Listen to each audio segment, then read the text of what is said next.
We have an automatic on where to start. What the happened? Yes. All right? Yes. Not just because it was with big name teams, Patriots and Eagles. Right. But the final play, Yep. at least the final play that mattered in that game. Yes. Carson Wentz to Nelson Agholor. Right. 4th down, back of the end zone. Some people are calling it a drop. Some people are calling it a bad throw. Yeah. The way you saw it. Yes. What the happened Right. at the end of that play? Man, I'm so proud of you. Look at you swearing and everything. Gosh, you're all Feels grown good. up. You're all grown up. So first off, Yeah.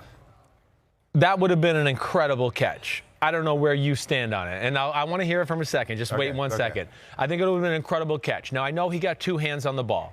But, you know, again, as he's running full speed, let's just say across a clock from like 5 o'clock to 11 o'clock, right? Mm-hmm. He's running that way, full speed. And the ball was thrown at 12 o'clock. And he had to adjust at the very back of the end zone. I do think wind played a factor in this throw, you know. And again, I don't know that, but we did. If you watch that game on Sunday, they showed the flags a lot during the game to show that the wind. So even on film, the ball looked like it got hit by the wind to a degree with me. I don't know for sure. It's a tough thing to call. You get 2 hands on the ball, and everybody goes, man, you get 2 hands on the ball, you should catch it. And I understand that. But I still think if he catches that ball, it's going to be one of the catches of the year. That's how difficult it was, at least in my eyes. I know not everybody sees it that way. What do you think? I thought that Wentz threw a near perfect ball, considering when he had to throw it. Yes, he and did. where he had to throw it. Right. So that's number one. Yes. I agree with it would have been a super difficult catch. Right. If you just froze the moment and had a picture of the moment the ball touched Aguilar's hands. Yes. It was awkward. It was way behind him. He's bent backwards. Just that picture. Right. I totally agree. Right. There's something about a completely nuanced and high-level receiver or pass catcher where he can tell when the ball is in midair. Yes. And I give him I cut Agholor some slack because he didn't see the ball off of Wentz's hand. Exactly right. He's still running, and Wentz had to throw it so high and early that which is, to me, a big part of a pass catcher being able to judge it and track it well. So Agreed. He didn't see off his hand. Agreed. That makes it really hard. It does. But when he glanced up at it in the air, he had a second and a half to take his route. Like you talked about, he was he was kind of running across the field. He was. To adjust it. If he would have seen, and again, this is very high-level nuanced stuff. It is. Doesn't mean that he can't play. Right. But if he could have noticed when the ball was going up in the air, when he saw it, where it was going, and a lot of really good guys can do this, he could have adjusted his route. Sure. So it wasn't a reach back. It would have been more of a here. Would have been about a 2 or 3 yard adjustment. Agreed. So the fact that he dropped the ball with the where he ran, I don't have a problem with that. I think he should have adjusted his route. He should have been able to track the ball, adjust to where it was going quicker, and made it not so awkward at the point of impact. I don't disagree with anything you said there. Now, I could certainly sit there and also argue Carson Wentz needs to throw the ball across the field more. As I'm saying, if he's running from 5 to 11 on a clock, Carson Wentz needs to throw the ball at 10 o'clock, 10:30, somewhere in that range. It's a mistake a lot of quarterbacks make sometimes. You see the deep post thrown down the field, and the guy's running, right down. He's running towards, let's say, you're in the middle of the field, and he's supposed to catch the post down the middle, right in the middle of the 2 hashes, and a guy throws a post at the right hash, and now you're running full speed, and you have to do this. A lot of quarterbacks made that mistake. I make that mistake, and my dad always talks about it. So I do think Wentz could have thrown it over that way more, okay, if I was going to say one thing. Also, I think this whole thing is being accentuated a little bit more, is we're jumping on a popular narrative. Exactly. Nelson Agholor can't catch. Right. This has been a thing ever since, the fire in Philadelphia, and the guy on the news said, we were catching babies, unlike Agholor. Yeah. So it's become a narrative now, and I think that's why it's become a bigger deal, and too. He's contributed to it a lot. Yes, he has. A much bigger drop was on that second window quick slant. The third and 2 that he dropped. Yes. Yeah. And then on that one, too, I couldn't tell maybe if somebody got their hand on it on film. I don't remember seeing it clearly in the TV copy. It was very close. Yeah. Either way, that one was right here in his breadbasket, and he had 2 hands right around it to catch that one. Right. And that was a big drop. You're exactly right. Now, just to speak specifically about that play, that was Bill Belichick putting the pressure on the Eagles' offense in the biggest moment of the game. The final play. Yeah. It's 4th and 10. Now, first off, if we want to, now, a lot of people I hear want to blame Carson Wentz for the game in general. What's going on with Carson Wentz? Hey, listen, everybody. I watched this film. There's not a lot of people open throughout the game. There's just not. Nobody in Philadelphia is that special at receiver. There's nobody that scares you. We've talked about this a lot. I feel like I'm kind of like preaching to the choir here. So, again, nobody's going like, oh, my gosh, we got to back off. Like, it's Nelson Agholor and Zach Ertz. Alshon Jeffrey's not even out there. I mean, you know, they don't have a team right now that scares you. Deshaun Jackson's not there. They have nothing to back a defense off, let alone one of the best secondaries and defenses we've seen here in recent history. Right. So there's that aspect of it. Now, I will say this. On that 4th and 10 pass, there was a 3rd and 10 out route to Zach Ertz. Completely missed him. Completely missed him. On 1st and 10, he completely missed him again on a very similar route. Had Zach Ertz going on like a little Y out, as we call it, the Y as the tight end, and missed that throw as well. So if I'm going to blame Carson Wentz for anything, it would be those 2 throws, I think, were his most egregious mistakes of the day. On that same drive. On that same drive. Because when you go to 4th and 10 against Bill Belichick, good luck. Okay? I don't care who you are. Had he hit the one on 3rd down to Zach Ertz, which is, and I always preface this by saying nothing is easy, but it's as easy a throw as you're going to have. In the NFL, you're exactly right. It wasn't even close. And it would have been about 2 yards to gain if he would have completed that. Yes, you're right. Or maybe he breaks a tackle and gets the first. It's a different game. Oh, my gosh. Bill Belichick might not call an out blitz if it's 4th and 2 because now he's going to go, ooh, they can just throw it short. And if my guy doesn't make a tackle, it's going to be a touchdown. And all of a sudden, Doug Peterson's crazy and might go over 2 and we lose the game. Right. So it totally changed the game, him missing those 1st and 3rd down throws. And like you said, for NFL high-level players like Ertz and Carson Wentz, that's about as slam dunk as it should get for getting a completion. You were going to say something more about the 4th down play. Well, the 4th down play, I just think, you know, again, it's they bring the all-out blitz. It's really well covered for the most part. They're sending verticals down the field. He's got Ertz to the left, 3 receivers to the right. He's going to throw that inside post to Nelson Agholor, the three of the verticals, and he's on the inside. You know, if he has maybe a hair more time, and even really if he just hung in there for a second, he might have been able to throw a curl route to his left to Ertz for the 1st down. Now, he would have got lambasted, and he would have probably had to hold the ball even an extra second longer than what he did when he threw the ball to Agholor.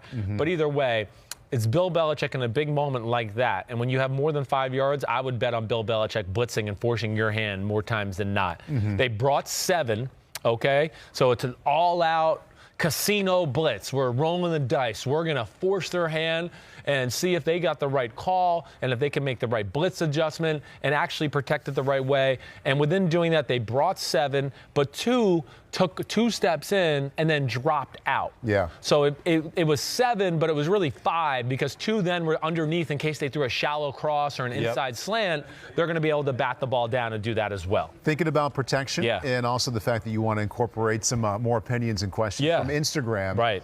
Emil Martinson says, was it the Lane Johnson injury that derailed the Eagles' offense, or did Belichick change something after the 95-yard touchdown drive? Okay, so in my assessment of watching the film, I would say to Emil Martinson, very good question, because this is a topic that I've heard throughout, you know, all talk shows. Comes from Sweden. Awesome. What's up, Sweden? Yep. I like that. I got some Sweden in my bloodlines, just so you know. My grandmother was always like, we're part Viking. Either way, I don't think it had a big effect on the game. Okay, let's take the 2 drives for points for the Philadelphia Eagles. First play of the game was a 50-yard pass interference call. That set them up for the first field goal. Right. The 95-yard touchdown drive was as hard and tough of a drive as you're going to find in football this year. I mean, it was, you know, and I don't know how much you saw my notes. I know I got my notes a little late to you today, so I don't know if you got to go over them like you usually do. But, you know, some of it was screens, tight end screen, check down, 3-yard runs. I mean, it was a lot of work. It was 16 plays, 95 yards. They executed at a very high level. That's really not realistic to say you're going to be able to do that against this defense drive after drive after drive. Like with both quarterbacks, it was like watching a good golfer try to save bogey the whole day. Yeah, pretty much. You're right. I think that's a and good sometimes way to say saving it. bogey's good. It's you're exactly right. To do, but it was difficult. It was difficult. It wasn't pretty. No, neither team has great offensive firepower, and both defenses were clearly the better units on the field in both of those matchups. I think you're exactly right. And, hey, that Eagles defense is special. I just burped into the microphone if I was wondering what that sound was. that Eagles defense is really good. That Patriots defense is special. Yeah. They've gone into the 85 Bears, 2000 Ravens conversation. They have. And maybe they don't have that dominant star that we can latch on. There's no Richard Dent and Mike Singletary. They're Hall of Famers on that defense. Right, there's no Ray Lewis. But that was about not just the Hall of Famers, but the scheme. That was so new and so aggressive. Yes, it was. What is it about this Patriots defense that makes you think of the Bears? Well, I think the scheme as well. But it's just not like this aggressive, overpowering scheme. It's more about confusion and great coaching in the back end with a secondary that's as good as any secondary we've seen here in the last 10 years. I mean, they're super talented. There's no other way to say it. How often are they playing with 5 or 6 DBs? To me, that's a great question. I don't even know the numbers, but I'm going to say like 85% most of the time. To me, that's one of the things you need to do when you play, and I wrote this in my notes. When you play them, the New England Patriots, you need to get in 2 backs, 1 tight end. You need to get in 2 tight ends, 1 back. That's what Baltimore did to them. It took away we got 6 guys at the line of scrimmage. Are we going to bring 2 or 3, 4, 5, 6? Are we going to drop them out? Are we going to play man? Are we going to play some crazy zone? When you get into some of those heavy run sets, they have to get into 3-4, and you can't be as crazy with some of your things. Oh, gosh, there's 2 tight ends to the right, and if we bring one of those crazy blitzes or have people standing up and dropping out, and they happen to run the ball right where we're dropping out, man, we're in deep crap. It's also a bit of an aberration because they have to worry so much about Jackson running. Yes, it is. It is. You're exactly right. It doesn't apply to what Philly would try to do. No, it does not. And it's one of my issues with Philly anyways. I wish they would just get underneath the center and run the ball a little bit more in general. I thought that was one of the areas that they might be able to take advantage. Again, I've said this before. I said this last week. This is a weird year for the New England Patriots. They usually have a lot of big people on their defensive line. Right now, they have 2 defensive tackles. They have Lawrence Guy and Danny Shelton. That's really all they got. And now Lawrence Guy is kicking ass, and so is Danny Shelton. But when they get in their 3-4, their other defensive end, which is really a defensive tackle in the 3-4, is Dietrich Wise. He's 275 pounds. That would be one thing I would tell all teams. Run the ball at him, please. He's a 275-pound defensive tackle. Run at him. Yeah. And those are little things that has jumped out to me about the game in general. What grade would you give to Carson Wentz? Carson Wentz. You touched on him a little bit. Right. I think realistically, probably a B to a B minus. I'm not going to sit here and blame the game on Carson Wentz. I'm not. There was not that much there to be had. I didn't look at the game and went, oh, man, Carson Wentz is missing people open all over the field. How dare he? No. If Carson Wentz had any issues in this game is at points I feel like he was a little too stationary in the pocket. Hey, nobody's open. Get out. Move. Press the issue. You're an athletic quarterback who throws it great on the run. Yeah. The other thing I'll say he does, too, to me, he locks onto Zach Ertz a little too much. I think there was a few times where I want to go, get off Zach Ertz. Yeah. He's not going to be there in this play. Go to the next read. And that and there was maybe 1 or 2 plays where he played the one-on-one shot, right? Like there was a single over here, and he went, I'm going to go for the go ball or the post. And I wanted to go, oh, man, if you just played the 3-man concept over here, you're going to get a 10-yard completion. So I think there was a little bit of that. That's hard to always do because in his coaching, they're told him at times, you got man-to-man with this guy. We'd like you to take a shot. Right. So that's not always he's not going to be graded negatively by his coaches when he does that. The big thing to me, more than anything, Ertz had a good day, but the Patriots were not going to let 2 things happen. They weren't going to let the wheel route out of the backfield by the running backs beat them. They were all over that. That's been one of the staples of the Eagles team is, back next to Carson Wentz in the shotgun. He looks like he's going to run a flat route, and then he goes up, and the inside linebacker commits too hard to the flat route or gets caught up in some trash by one of the receivers over there. New England was all over that all day. So they took away that staple. And then in a lot of big situations, they were trying to get all over Zach Ertz. They were very aware of what he was. At times, they put Stephon Gilmore on him in some certain situations. Just said, we're going to let you man him up. Might as well. Right. And, hey, Carson Wentz, when he did hit Zach Ertz, for the most part, he was covered like glue. Yeah. He just threw a rifle right underneath his chin to where it's like, that was perfect coverage. There's nothing you can do. It was a perfect throw. Right.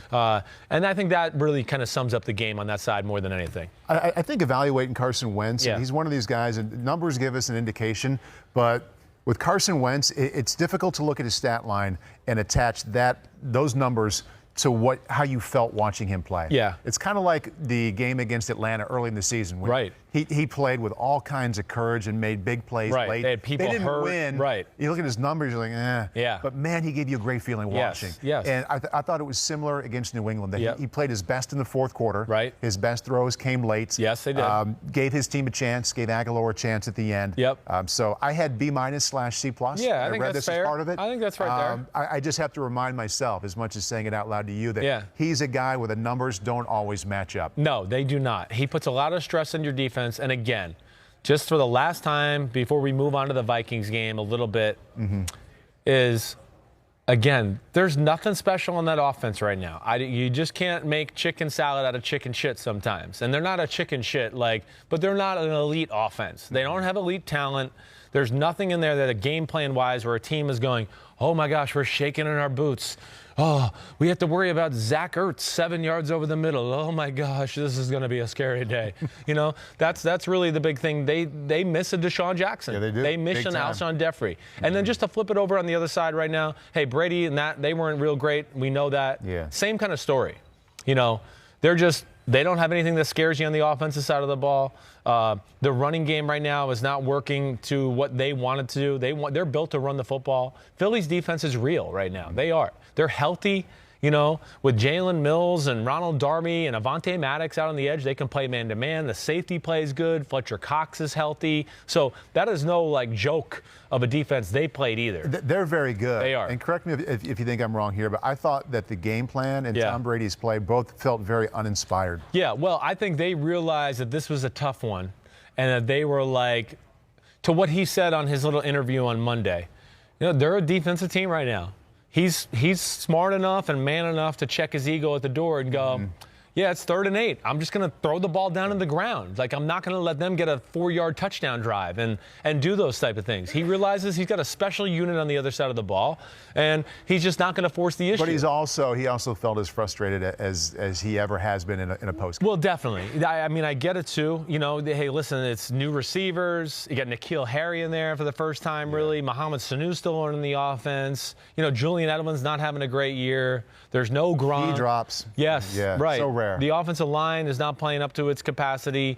And then I think that's also leading to Brady missing a few throws every now and then, too, because he's just the game feels crazy to him. How many different ways can they throw a screen pass? Well, exactly right. Yeah, exactly. And then that's one of the big things Philly did in the game is they took away what I always call with them and the Saints, their bullshit plays. Just where plays are you and me can complete it, but they gash people 3-4 times a game with those type of plays, and Philly did not let that happen. Hi, I'm Mike Tirico, and thanks for watching. Make sure to hit subscribe for the latest news and highlights from NBC Sports.